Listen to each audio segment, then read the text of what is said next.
Hello everyone, welcome to 47th day of 100 day fitness challenge program. So Madurai பார்த்தீங்கன்னா பயங்கரமாக களை கட்டிக்கிட்டுருங்க. ஏன்னு கேட்டிங்கன்னா மதுரை விழா அப்படின்ற பிரம்மாண்டமான ஈவெண்ட்டை வந்து யங் இண்டியன்ஸ் மதுரை ஹோஸ்ட் பண்ணி நடத்திட்டு இருக்காங்க.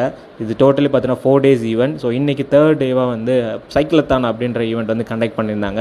அதில் நான் ஏற்கனவே பார்ட்டிசிபேட் பண்ணியிருந்தேன். 2 கேட்டகரியாக பிரிச்சிருந்தாங்க. So 10 kilometers and 50 kilometers. நம்ம 10 kilometers போகுதுன்னு சொல்லி அதை சூஸ் பண்ணியாச்சு.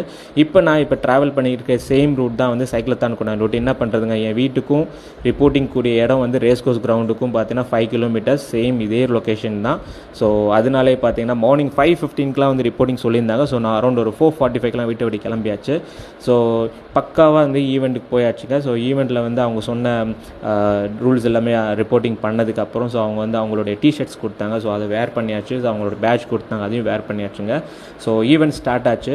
உண்மையாக சொல்ல போனோம்னா டிராஃபிக் கான்ஸ்டபிள்லேருந்து எல்லாமே சூப்பராக ஒர்க் பண்ணியிருந்தாங்க. ஸோ எல்லாருக்குமே வந்து பயங்கர சேஃப்டியாக இருந்துச்சு. கூடவே பார்த்தீங்கன்னா ஆம்புலன்ஸ்லேருந்து எல்லாருமே கூடவே ரொம்ப சேஃப்டிக்காக வந்துட்டு இருந்தாங்க.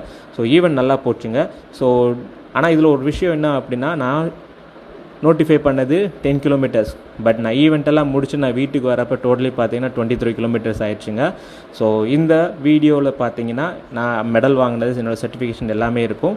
ஸோ பக்காவாக வீட்டுக்கு வந்து ஸ்ட்ரெச் பண்ணியாச்சுங்க. ஸோ அடுத்த வீடியோவில் மீட் பண்ணுறேன். until then see you.